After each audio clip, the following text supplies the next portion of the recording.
So thank you everyone for joining us this morning to talk about esports. I'm Gregory Milken, a managing director at March Capital Partners. We do venture and growth investing. We have a number of investments in the gaming esports space. And I'm also personally a gamer myself and a fan of esports and play a lot and watch a lot of competitions. So we're going to run through just the industry a little bit, talk about some of the challenges and opportunities and what's going on in the space to give you a perspective on that. I'm going to act as moderator up here, but we are going to get very different perspectives from the team player side and from ESL, who puts on lots of events in the space. So the first thing we could do was just have everyone introduce themselves and sort of briefly answer why they came to the esports industry and enjoy working in it. Noah? Sure. So I'm Noah Whinston. I'm the CEO of Immortals, which is one of the first venture-backed esports organizations. And I think the thing that drew me to esports in the first place was kind of seeing that this was an industry where it wasn't just possible as a startup to come in and innovate on existing best practices, but really an industry where so many of the rules have yet to be written and so much of the structure has yet to be set up. And so as a startup in the space, we get to play a kind of an outsized role in setting the future of what esports looks like for the next decades, centuries, however long esports lasts as a concept. So I think that level of impact that we can have here is what got me here in the first place. Hi, I'm Eugene Park. I've been a professional League of Legends player for about 6 years now. And how I got into esports was actually I just played the game for fun back when I first started out. And I guess I just spent so much time at it, I got really good. And then, yeah, it got to the point where I was just playing in tournaments for fun during high school. And I graduated. And so I had the choice to either just go straight to college or take some time off and pursue this full time and see what I can make out of it. And I just chose the latter, and it's been pretty fun, pretty good so far, so I'm just still keeping at it.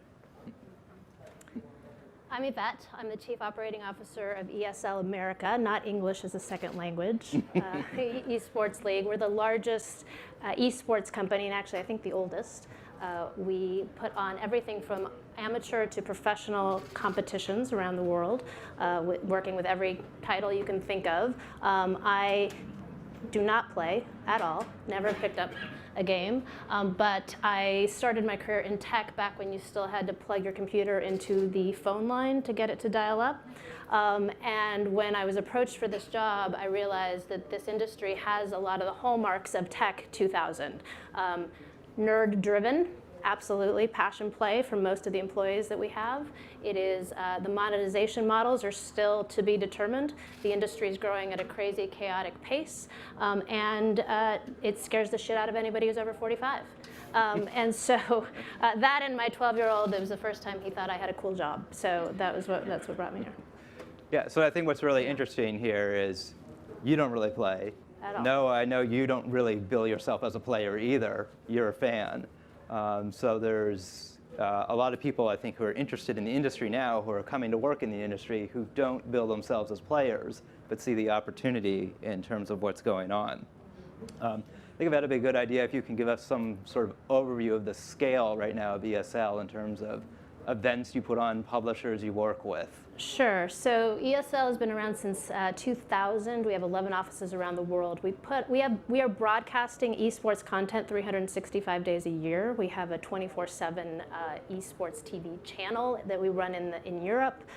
We have about 60 what we call mega events. So these are large tournaments, very similar to what you just saw online here. In fact, I just came back from Poland, which is the Super Bowl of video game sports at IEM Katowice. We had 200,000 people in person for that event. So that just gives you a sense of that. Now, we're also running any given day dozens and dozens of online tournaments. So there's people playing online, not for any prize money, all over the world at any given time.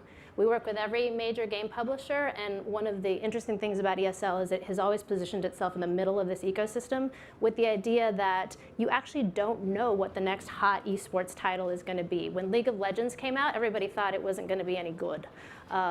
2 years ago, this little company called Pokemon was dying, and nobody wanted to work with them. They're going to be one of my biggest clients this year. So one of the interesting things about the space is it's just still super dynamic, and nobody really knows what's going to happen next. And so let's talk about a little about the change. Eugene, could you maybe tell us about when you first started out a number of years ago, what it was like playing on a team and how that might be different today in terms of the support or resources the team offers you and what's expected of you as a player? When I first started, like 5 or 6 years ago, esports has been around since a really long time, ever since like StarCraft came out. I think it's like the 1990s. But anyways, League used to be really small, and back then I would make about maybe like $100 a week just doing like really small online tournaments back when it wasn't very big. And then now it's just really radically different. There's a whole tournament circuit set up by Riot Games, the publisher of the game. I have coaches and like really professional teammates who help me every day improve how I play. I definitely make a bit more than $100 a week now, so that's really nice too. And yeah, it's just really explosive the way the game has taken off. And Noah, so you run Immortals. Maybe you can just give a little context in terms of, I know it's not always fair, but to compare to traditional sports and how Immortals is an organization that operates teams in multiple games and how you think about where to go. Sure. So I think, as much as there are differences between the traditional sports model and the esports model, I think at the core of the business model, they're run very similarly. The revenue streams between an esports team and a traditional sports team are pretty similar. Sponsorships, content licensing, broadcasting, merchandising. These are all kind of revenue streams and buckets that are held in common between the two.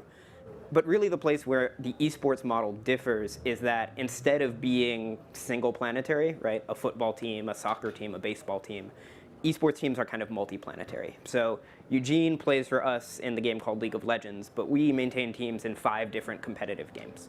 Yeah. League of Legends, Counter-Strike, Overwatch, Super Smash Bros., and Vainglory. And what that allows us to do is kind of harness a more diverse audience and grow not just vertically but also horizontally to cover a wider base of fans. Because the fans of League of Legends, though they have some overlap with fans of other games, aren't perfect overlaps. Yeah. So the fan base in esports is partially, aligned with the big games. League of Legends, Counter-Strike, Overwatch, they capture a lot of attention, but there are also smaller games like Vainglory and Super Smash Bros. That capture niche pockets of the community. We say it's more like track and field, if you're going to compare it to a sport, where you're coming to the stadium, but you're actually having 17 different events and different fans of those events. Yeah, exactly. And so that kind of diversity allows us to kind of specialize in different things. Our Counter-Strike team is Brazilian, so we can access a Brazilian fan base through there. Counter-Strike as a game also has a lot of European popularity, and they live in the United States. So in that one team, we can access 3 different pools of fans. Similarly, with League of Legends, they compete in North America, but we have 2 Korean players on the team, and so that allows us to access part of the Korean fan base too. So I'd be curious to just hear, your different perspectives on esports as it is in the US as opposed to maybe Europe or Asia, that you're obviously in charge of America, and that's very different maybe from what's going on in Europe or Asia for ESL. Eugene, you're a American player, and obviously teams like Immortals and your team are importing players from Korea to play in North America. So just curious on how you think the industry is in America as compared to elsewhere in the world and what you see maybe changing in America. Yeah, for us, North America is our fastest growing region. It's there's been much more penetration in Europe just over the years, and so our big opportunity here is actually in the live events. So in Europe, we're having dozens of events a year all over the continent, whereas in the U.S. today, I run only 2 mega events, 2 big stadium events. And so what we're seeing is in Europe, they're very used to actually physically going to a place and watching an esports tournament. We need to get the American audience there more and more, and you are seeing that. So that's one big opportunity. The other thing that we're seeing here is the publishers are all based in North America, so we're much closer to them, and are starting to work more actively with them to figure out what the new monetization models are. Nobody's really actually figured out the best way to monetize this. It's still largely a marketing spend for the publishers. So we're working very closely with them to figure out can we bridge this to linear? Can we go digital to linear? How do we do that? What do we do with original content? So a lot of conversations with the Hulus and the Netflix of the world. So I think there's a lot of opportunity here to kind of bridge the whole Hollywood to tech gap that we don't see as much in Europe.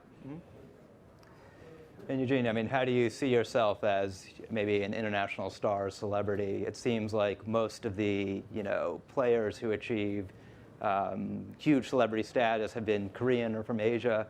How do you see that? Do you see that changing in America, that you can achieve superstar status? Yeah, there's definitely, Yeah. most of the really famous players, worldwide players, are from South Korea because South Korea is the most dominant region in League of Legends.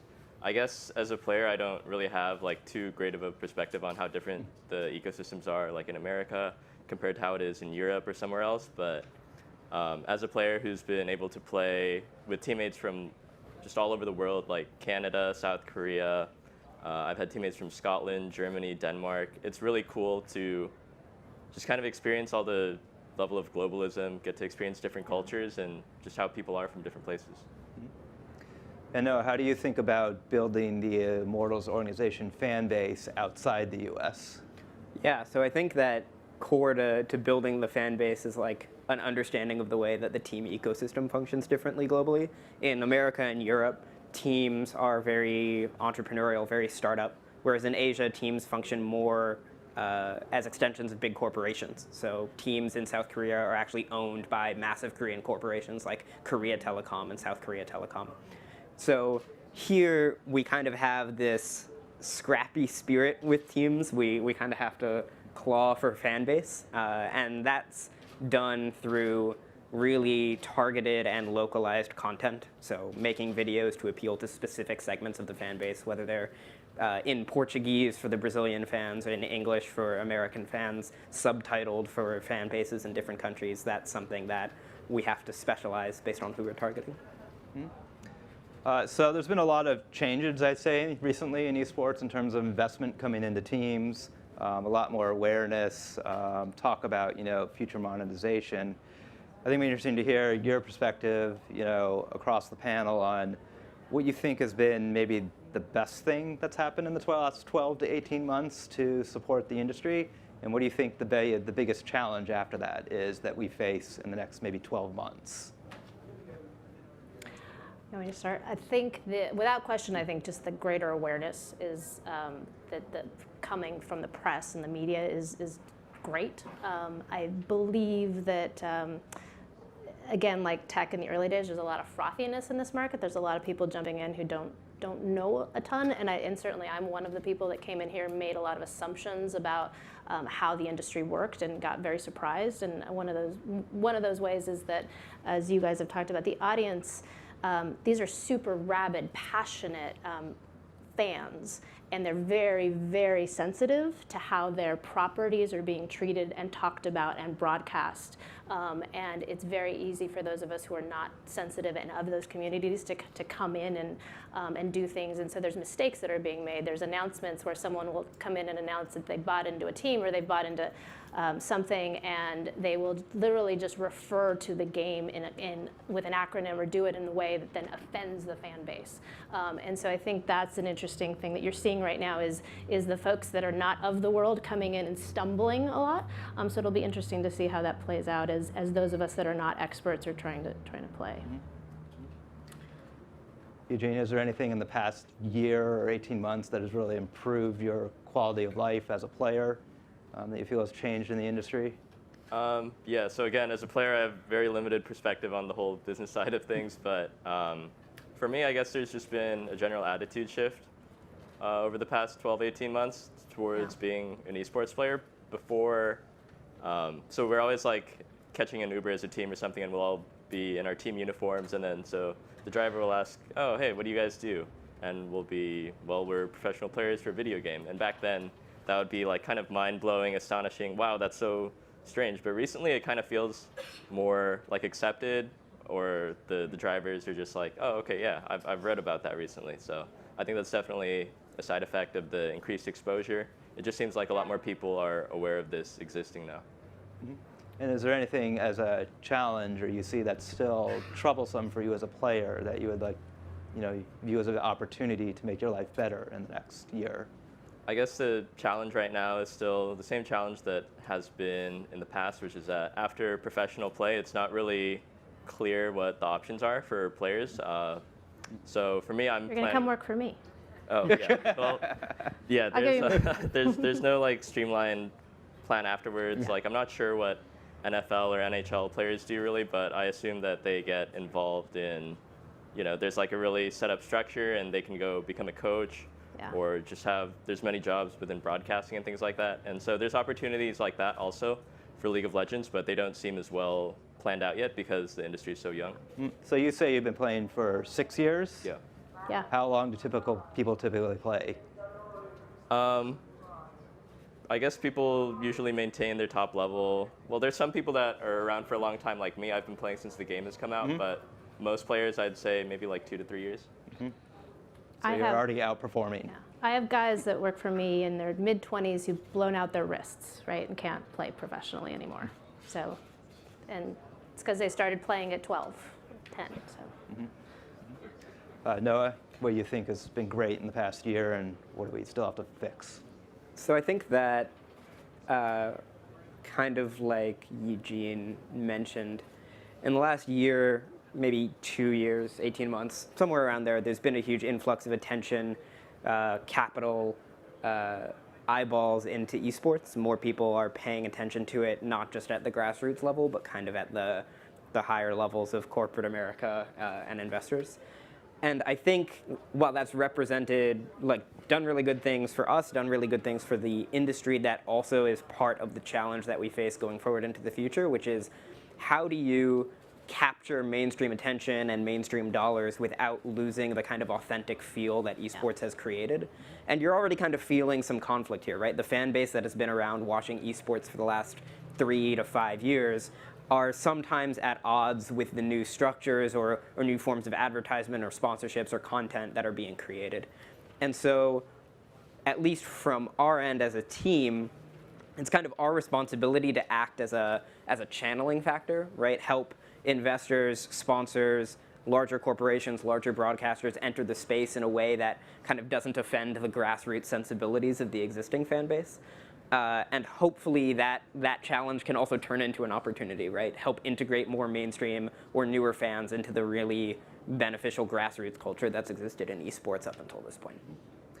So I'd like to focus on the challenges just a little bit further in terms of the space is very different from traditional sports in that the publishers own the IP, they own the games. So a lot of what's dependent on success is what the publisher's doing, how supportive they are.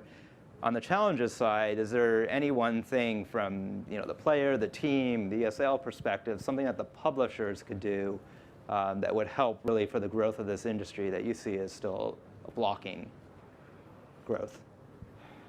So I can go briefly on that. I think, again, similarly to I talked about the issues with grassroots and authenticism in esports being both a difficulty and an opportunity. I think in esports with publishers, sometimes that can be difficult because things are centralized, right? The publisher maintains complete control over their IP. And if they don't cooperate with teams or players or tournament organizers, it can be difficult. But at the same time, that centralization can provide a really good opportunity. If you look at the history of basketball or football or baseball, there were decades of conflict between competing leagues and competing teams, and there was a real lack of centralization and organization because you just had so many forces butting heads within those sports. When you have publishers that have control over their IP, sure, maybe the publisher can sometimes be difficult to work with, but that centralization also allows you to kind of skip that really long process of consolidation that happened in traditional sports. As a player, I guess the biggest challenge would just be the state of the game is that it's always in flux, constantly being tweaked in minor ways to kind of achieve greater balance, to make it fair for both sides. And so that's really different from sports where the rules are pretty much have been the same for centuries. And so as a player, it can be difficult because some of these changes can be quite drastic and really change the way that the game is played and can favor certain players more with different skill sets or can reward a different style of play and requires teams to put in a lot of time to practice, to adapt to these new strategies. And so in regards to if this is something that can even be changed, I don't think it's something that can be changed. I think it's just kind of a reality of the way that League of Legends is. And every game is like this, constantly having slight balancing tweaks in order to keep the game fresh so it's entertaining for people to watch. Yeah, so could you just give a little bit of perspective? I think in traditional sports, often the owners, the organizations, the players review rules maybe that might go into effect for next season. When you're talking about changes to League of Legends, how often during a season would they roll out changes that might affect you and how you play? So the balance changes are called patches, and the patch cycles are, I believe, every 2 weeks.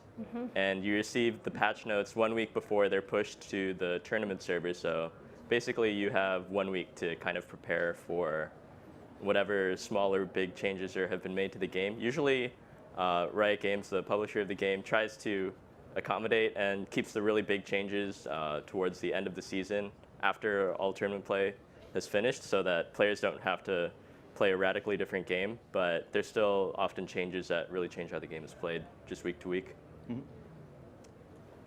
And anything the publishers could do better when they're coming to work with you? I would say that the thing that will be interesting over the coming months is that probably most of you have never actually tried to watch one of these tournaments, but by and large, they're extremely long. So you can have 18 hours of unbroken content, which the average 14-year-old will happily watch, or at least have in the background while they're doing whatever else. So as we're getting more and more interest and opportunity in going mainstream and turning that content into digestible forms that can be on ESPN or be on the WB or whatever, one of the challenges as the content owner is to say, hey, we need to cut this content up, we need to change these formats of these tournaments to make it palatable. That's a big challenge, right? So I think as the publishers start to understand that opportunity, one of the things they'll be challenged to do with us is figure out how do we, without destroying the authenticity of it, how do we actually make this watchable for the average 27-year-old at home who doesn't have the 6 hours or 8 hours to do it? I think it's coming up on lunch, so I obviously don't want to hold you all, but I want to thank my panelists for participating, giving us an overview on some of the opportunities and challenges going on in esports. Okay.